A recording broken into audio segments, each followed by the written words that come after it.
Graça e paz, amados irmãos. Trago a todos o abraço dos irmãos da Primeira Igreja Batista da cidade de São Paulo capital, pastor Paulo Eduardo. É motivo de alegria, honra e sempre com muito temor e tremor que estamos diante dos irmãos, do amado reverendo José João, reverendo Francisco, todo o conselho da igreja, especialmente nesse dia especial onde se inicia essa estação de discipulado, condução aqui na Igreja Presbiteriana de Manaus. E para isso, vamos ler o Evangelho de Mateus, capítulo 4. Vamos ler o verso 18 em diante, verso 18 ao verso 22.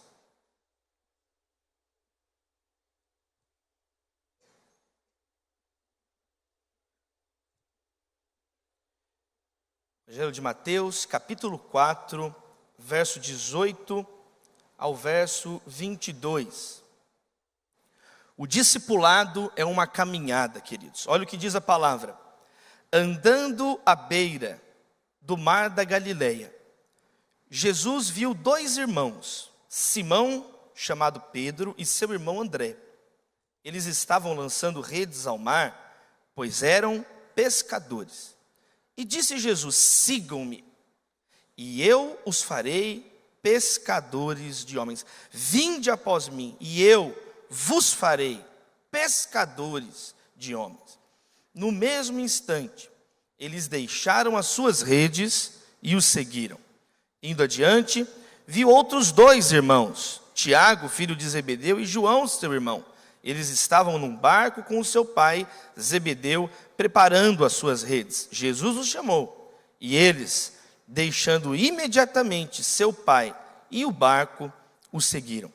Oremos, que a tua palavra, Senhor, se multiplique na nossa vida, nosso coração seja terra boa, que se inicie, ó Deus, essa estação de amor nas nossas vidas, de discipulado do nosso coração, da nossa vida.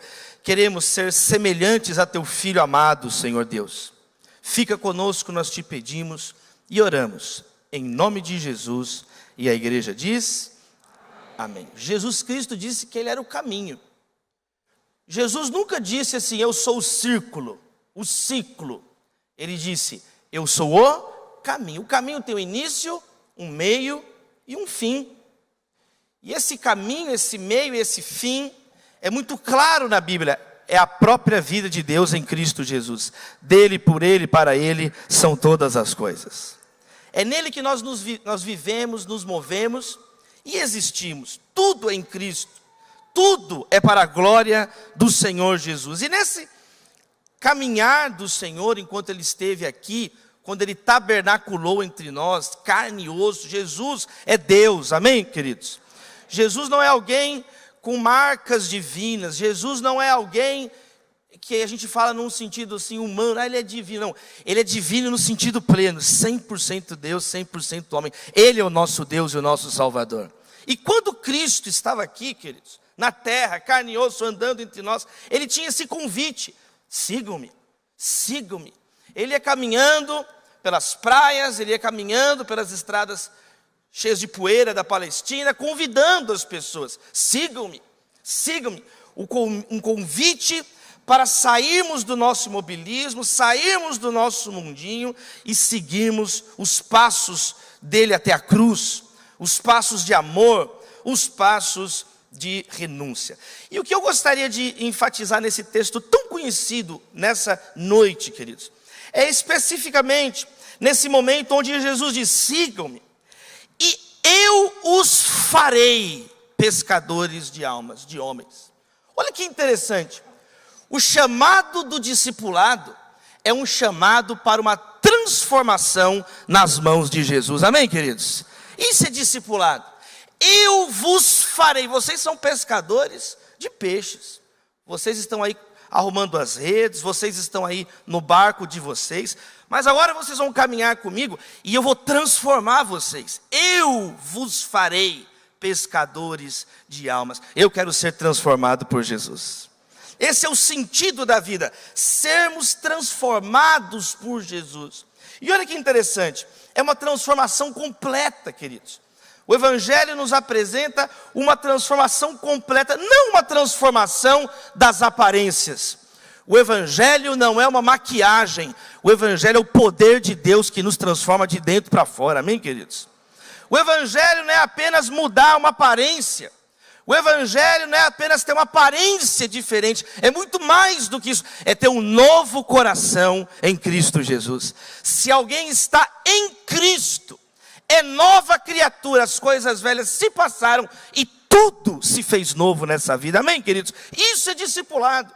Então o discipulado não é apenas mudar a maneira de falar e começar a falar empolado, começar a falar de um modo religioso. Eu fui numa igreja, reverendo José João, que o pastor foi fazer uma oração, e eu acho que ele queria falar uma palavra difícil, ele fez assim: Deus, que a tua ignomínia venha sobre nós. Misericórdia, meus irmãos.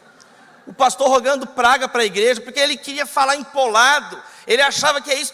Ser um cristão não é falar empolado. Ser um cristão não é aprender um punhado de palavras diferentes das palavras comuns. Ser um cristão não é ter aparência de fervor religioso. Eu conheci um menino em Guarapari, que eu perguntei um dia o e-mail para ele, qual que é o seu e-mail? Ele me respondeu: pastor, o meu e-mail é surimicantas@hotmail.com. Eu falei: meu irmão, o teu e-mail está falando em língua estranha, e você com um comportamento desse, e você com um comportamento todo errado, não adianta. Quem está entendendo? Amém, queridos? Quem recebe essa palavra? Vamos transformar de dentro para fora em nome de Jesus. Então o discipulado é você estar nas mãos de Jesus. A Bíblia diz que o homem vê a aparência, mas Deus vê o coração. Olha que bonito, eu fiquei reparando ali, olha que bonita aquela imagem da estação da condução, uma planta crescendo, sendo regada, e olha o formato dela, daquela folha, um coração, não é bonito? Não é, meus irmãos, não é bonito? É bonito. O coração, é que para você lembrar, durante essa estação, que é o nosso coração que está sendo tratado por Deus, é o nosso coração que está sendo transformado. Queridos, isso não significa que a aparência não importa, não, isso não é uma justificativa para você ser feio, meus irmãos, não é isso. A Bíblia fala inclusive da conexão do nosso coração com a nossa aparência. Não significa, então eu vou fazer as coisas de qualquer jeito. Não é isso. Jesus, ele diz na página seguinte de Mateus, no Sermão do Monte: olha, você não pode ser um fariseu que fica com aparência assim de piedoso, uma aparência que está jejuando. Ele quer que todo mundo saiba do jejum que ele está fazendo. Ele quer que todo mundo saiba do preço que ele paga pelo Evangelho. Jesus fala: não faça assim. Não é esse o caminho dos meus discípulos. Não é esse o caminho de quem foi transformado. Ora para o teu pai que está em secreto, amém, queridos? Ora lá.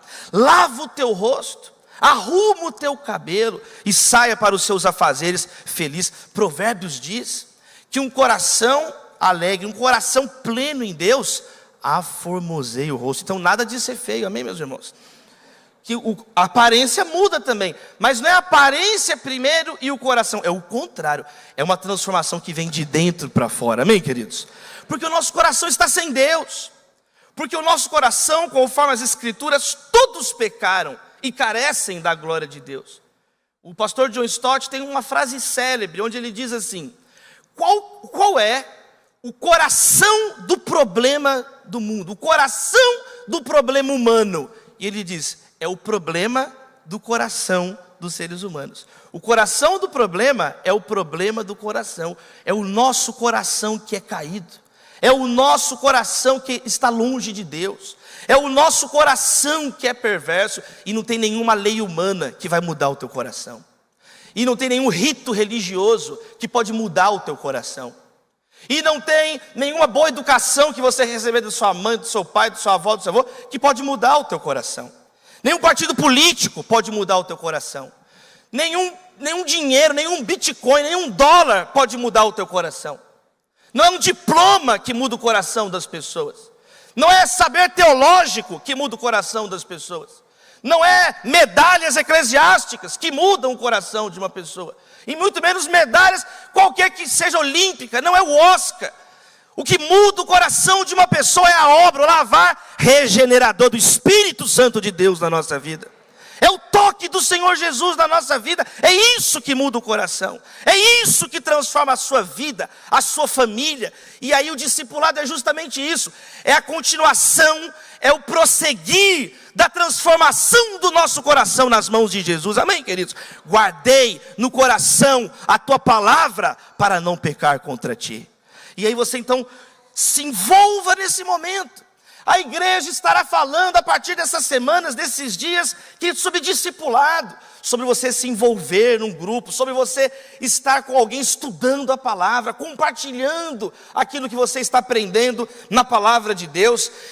Discipulado é isso, é uma vida transformada com Cristo. É o marido que é estúpido, que é rude, que maltrata a mulher, que humilha a mulher. Esse homem agora é transformado num processo de discipulado da vida dele. Ele vai ser reeducado no convívio com as pessoas de Deus. Amém, queridos irmãos? Um marido insuportável. Diz que um marido um dia falou com a mulher assim: mulher, eu estava pensando aqui esses dias. O dia que eu fiquei gordo, você estava do meu lado. O dia que eu fiquei careca, você permaneceu do meu lado. Quando eu fali, você estava aqui do meu lado. Aquele dia que eu fiquei doente, você estava do meu lado. Mulher, eu estava pensando, você me dá azar. Pelo amor de Deus, meus irmãos.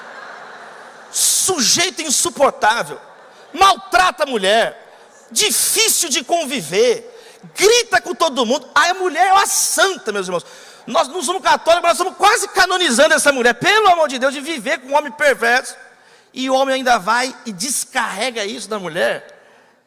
Quem está entendendo o que eu estou falando? Amém, meus irmãos? Pelo amor de Deus, o evangelho vai mudar isso. O que é discipulado? Discipulado não é apenas agradar, vamos agradar lá, os pastores estão pedindo, eles estão insistindo, vamos lá agradar o pastor. Não é isso. Discipulado é você ser um marido melhor em nome de Jesus. Um marido conforme a vontade de Deus é ser uma esposa melhor, é ser uma mulher melhor para o seu marido, que não vive reclamando de tudo.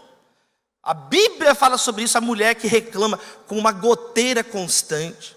É melhor estar no deserto, no fim do mundo, do que uma mulher que fica perturbando a pessoa. Irmãs, convertam em nome de Jesus. É ser um filho melhor, um filho que honra o pai, um filho que honra a mãe. Isso é discipulado. É você caminhar, eu vou ser um filho melhor. Jovens, surpreendam o pai de vocês. Vocês já vivem de doações voluntárias do pai e da mãe até hoje. O jovem começa a trabalhar, pastor Eli, né? O pastor Eli liderando os jovens aqui da igreja. Aí o jovem começa a trabalhar. Aí o que ele faz? Junta 3 meses de salário para comprar um presente para a namorada. Está repreendido um negócio desse? Ele tem que comprar um presente primeiro para a mãe dele. Reverendo Jeremias Pereira tem aquele sermão que eu gosto, tão bonito, né? Ele fala assim: dê-me uma flor enquanto posso senti-la. Dê-me uma flor enquanto eu posso cheirar essa flor. Então, jovem, junta um dinheiro aí. Você está agora no emprego, você vai juntar aí 3 meses do seu salário, vai pagar uma passagem para sua mãe e para o seu pai, Caldas Novas, aleluia, glória a Deus. Olha aí os irmãos, olha os irmãos dando glória a Deus. Paga uma passagem para o seu pai e para a sua mãe, honra o teu pai e tua mãe, isso é discipulado. Você vai ser um jovem melhor, paga uma passagem para Paris, olha que bênção, eles vão viajar, olha que só. Dá um presente para o seu sogro, para a sua sogra, uma viagem para Bagdá, no Iraque, missionária, viagem missionária, meus irmãos. Que Deus abençoe as famílias da igreja presbiteriana de Manaus, amém? Que Deus abençoe sua família nessa temporada. Que as famílias saiam daqui melhores, famílias discipuladas pelo Senhor Jesus. Receba essa palavra na sua vida, querido. Às vezes você não recebeu isso. Às vezes você não recebeu isso. No discipulado, você vai descobrir que você não tem desculpa. Porque José só recebeu coisas ruins da família dele. Os irmãos o perseguiram, só perseguição. Ele só recebeu coisas ruins e perversas da família dele. Leia a história de José. Isso é discipulado, estudar a palavra. José só fez coisas boas para a família dele, para o mundo. Então o evangelho, ele muda a tua maneira de pensar mundana. Você vai caminhando com Jesus, vai lendo o evangelho, vai vendo como que Jesus agia com as pessoas, como que Jesus lidava com as tensões. Isso é discipulado. O patrão que é injusto, o patrão que explora o seu empregado, está errado.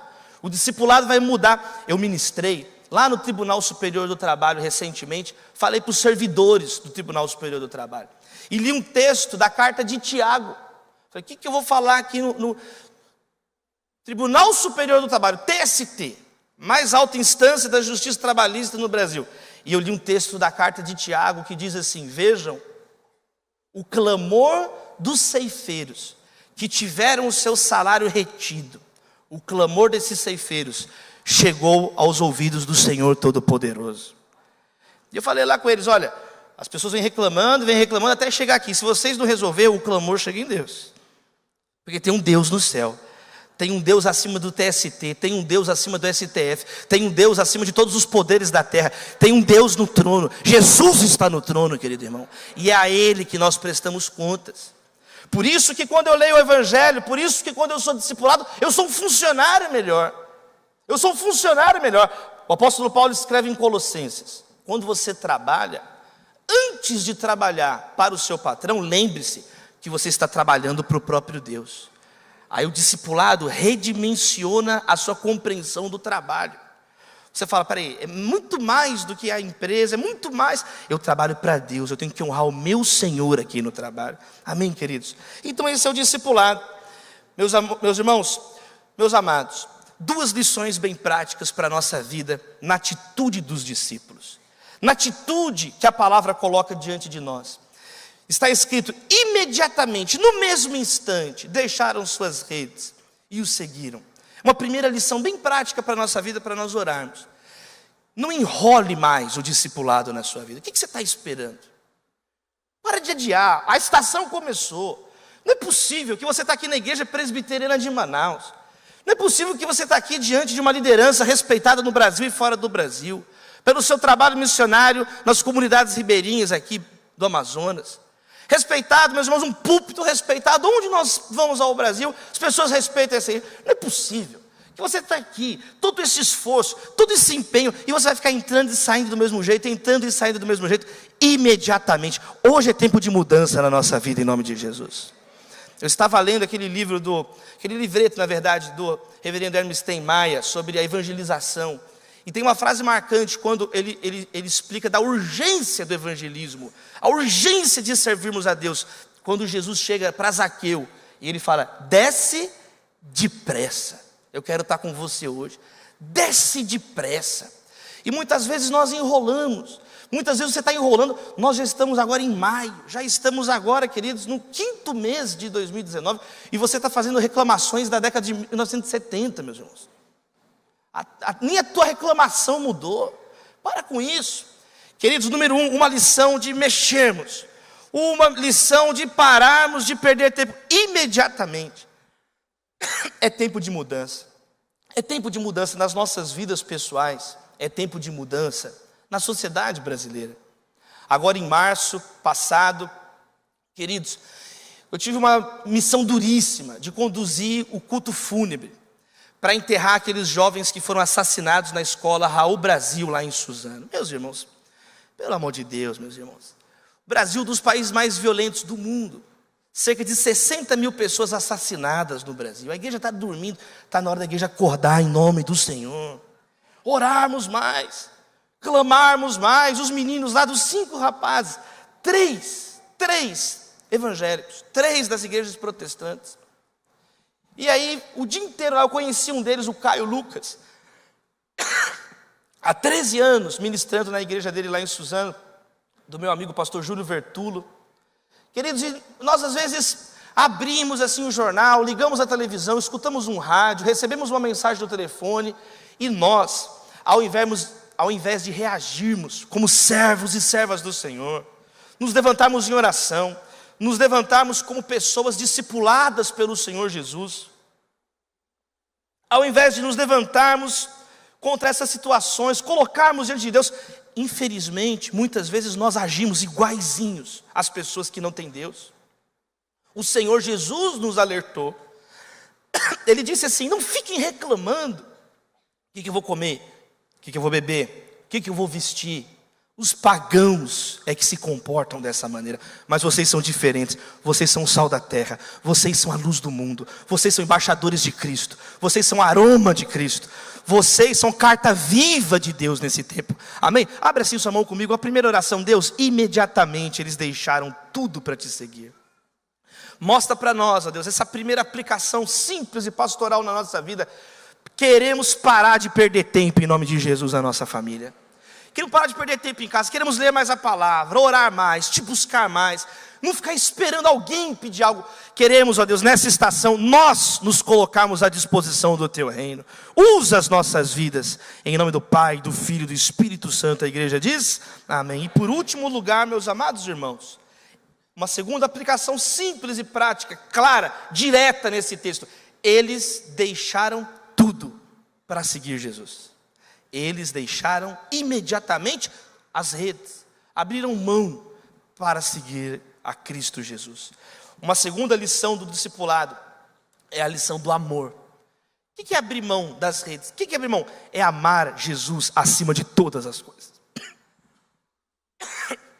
Algumas vezes no Novo Testamento, algumas vezes nos Evangelhos, aparece a seguinte sentença: não pode ser meu discípulo. E quase em todos os momentos que aparecem essa, ou seja, uma definição do que é um discípulo, está associado com colocar Jesus Cristo em primeiro lugar de verdade na nossa vida. E diante dele, não tem discussão, diante dele nós abrimos mão de tudo. Jesus fala, aquele que ama pai, mãe, mulher, marido, filho, irmão, irmã, mais do que a mim, não é digno de mim. Significa que eu não tenho que amar minha família? Não, significa que quanto mais você amar Jesus, maior a tua capacidade real de amar a tua família em nome dele. Porque senão você está idolatrando a tua família. A família não salva ninguém, que salva é o sangue de Jesus vertido na cruz por mim e por você. Marido não salva ninguém, esposa não salva ninguém, o filho não salva ninguém, mas o sangue de Jesus nos purifica de todo o pecado. Abre mão das idolatrias. Idolatrias, ídolos ocultos nas nossas rotinas. Ídolos ocultos do nosso trabalho. Um dos devocionais que mais marcaram a minha vida, reverendo José João, reverendo Francisco, foi um devocional do amado reverendo Elbelen César, que está com o Senhor. Quando no livro deles, Súplicas de um Necessitado, tem um devocional dele que é muito bonito, importante para pastores. Ele fala assim: Senhor, a hora que o Senhor me pedir, eu pego todo o meu armário de sermões, de esboços, e queimo ele. Eu não quero meus sermões, eu quero o Deus que eu prego nos meus sermões. E muitas vezes uma coisa simples vai se tornando desproporcional ao nosso amor, o nosso apego. Que seja um período nessa estação de renúncias na nossa vida em nome de Jesus. Pequenas renúncias, grandes renúncias, renúncia total. Abrir mão de pequenas coisas. Às vezes você está pegado demais a alguma coisa. Quem sabe vai ser nessa estação de discipulado que o reino de Deus voltará a ser prioridade. Busque, pois, em primeiro lugar o reino de Deus e a sua justiça, e as outras coisas serão acrescentadas. Queridos, olha que linda essa frase do C.S. Lewis: não é o peso da carga que o derruba, é o modo como você carrega. Não são os pesos da vida quem nos derrubam, mas é se você está carregando na tua força ou na força de Deus. Eu quero caminhar para encerrar dizendo isso, queridos irmãos. Nós temos as nossas lutas, as nossas dificuldades. Nós temos os nossos desafios diários, todos nós temos. Todos nós enfrentamos os nossos desafios. A minha filhinha Maria, quando ela nasceu, eu acho que eu já contei para os jovens da outra vez, ela nasceu com os pés tortos. A minha menina nasceu com os pés assim, em vez de ser assim, eles eram para dentro, é congênito que fala. E minha filhinha Maria, e aí o médico falou, fez ultrassom, eu fiquei muito triste com a minha esposa, ficamos muito chateados, e eu tentava ficar firme ali do lado da minha mulher, e não conseguia, porque era muito difícil, e lidar com aquela situação. Mas o médico falou: olha, é difícil, mas tem um tratamento aí que pode ser feito. E nós vamos fazer o tratamento, tem grande chance de ficar tudo bem. E minha esposa é triste, como o pastor falou agora, depressão. Só quem vive sabe o que é uma depressão. E aí, queridos, a minha filhinha nasceu. E aí ela fez um tratamento bem difícil. Semanalmente, a gente ia ao médico, o doutor Túlio Canela, ele é um predestinado mesmo esse. Túlio Canela cuida dos pés, o doutor Túlio Canela. E ele quebrava a cartilagem, porque não tem osso, né? Então ele virava para cima os pés da minha filha e colocava o gesso. Aí e ela chorava. Na semana seguinte, ele tirava aquele gesso que está crescendo rápido do bebê, mudava de novo para o outro lado. Então minha filha cada dia voltava com os pés em uma direção desse tratamento. E aí terminou o tratamento 1 ano e meio, usando um aparelho que prendia um pé no outro para manter a distância entre o pé e o outro. Um tratamento severo, um tratamento que a minha filha, até 2 anos de idade, era difícil ter fotos dela. A minha esposa não gostava que fotografava, difícil, mas queridos, eu estou tão feliz hoje, porque agora, mês passado, há 2 semanas atrás, a Maria retornou lá no Dr. Túlio, e ela ganhou agora a alta 100%, ela está 100% curada desse tratamento, e ela pode correr, ela pode brincar. Queridos, se nós abríssemos o microfone, cada um de nós tem a sua luta, tem lutas, tem situações que não tem um final feliz, tem situações que nós vamos permanecer com elas. Eu tenho essas situações, você tem essas situações, mas nós temos que lembrar nessa estação do discipulado que a palavra nos assegura, queridos, não existe nenhuma dessas lutas maior do que a nossa capacidade de suportar, porque o próprio Deus está conosco. Eu estarei convosco todos os dias. Quem coloca julgos pesados sobre você é você mesmo. Mateus 23 diz que os fariseus colocam julgos pesados nas pessoas, o inimigo coloca julgos pesados, os outros podem colocar julgos pesados, mas Jesus está dizendo: vinde a mim os que estão cansados e sobrecarregados, e eu vos aliviarei. O Espírito Santo dele nos capacita, seja cheio do Espírito Santo. Entre nessa estação para crescer mais. Entre nessa caminhada com Jesus imediatamente. Largue tudo para trás. Coloque Jesus em primeiro lugar. Abra mão de tudo por Ele. Porque por Ele vale a pena viver. Por Ele vale a pena morrer. Se vivemos, se morremos, tudo é para a glória do Senhor. Quer comamos, quer bebamos, quer façamos qualquer outra coisa. Façamos tudo para a glória do Senhor. Abra mão. Como o pastor Charles Spurgeon disse: eu jamais ousaria usar uma coroa de ouro na terra onde o meu Senhor usou uma coroa de espinhos. Oremos. Te louvamos, Deus. Te louvamos pela Igreja Presbiteriana de Manaus, sua liderança. Te louvamos, ó Deus, pela estação condução, estação discipulado. Uma igreja missionária, uma igreja evangelista, que tem anunciado com amor e fidelidade às Escrituras o Teu Evangelho. Ó Deus, nesse início de nova temporada, que muitos corações sejam apacentados pela Tua palavra, pela Tua presença nesse lugar, ó Deus. Usa as nossas vidas, a despeito, ó Deus, das nossas imperfeições, a despeito, ó Deus, das nossas falhas, mas não é na nossa força, é na força do Senhor que nós estamos aqui. Por isso, ó Deus, que possamos crescer em santidade, em pureza, em simplicidade, ó Deus. Queremos caminhar com Jesus e aprender a vida bem-aventurada. Queremos ser, ó Deus, essas pessoas pobres em espírito, quebrantadas, que choram, mansas, famintas e sedentas por justiça, misericordiosas, puras de coração, pacificadoras, promotoras da paz. E ainda que formos perseguidos por causa da justiça, queremos permanecer fiéis ao Senhor, fiéis à nossa vocação. Fica conosco, nós te pedimos. Ó Deus, e oramos que seja um período de transformação nas nossas famílias. Maridos melhores, esposas melhores, filhos melhores. Cada um de nós um cidadão melhor. Queremos crescer na semelhança com Cristo. É a nossa oração, no nome santo e poderoso do nosso Senhor Jesus. E a igreja diz: amém.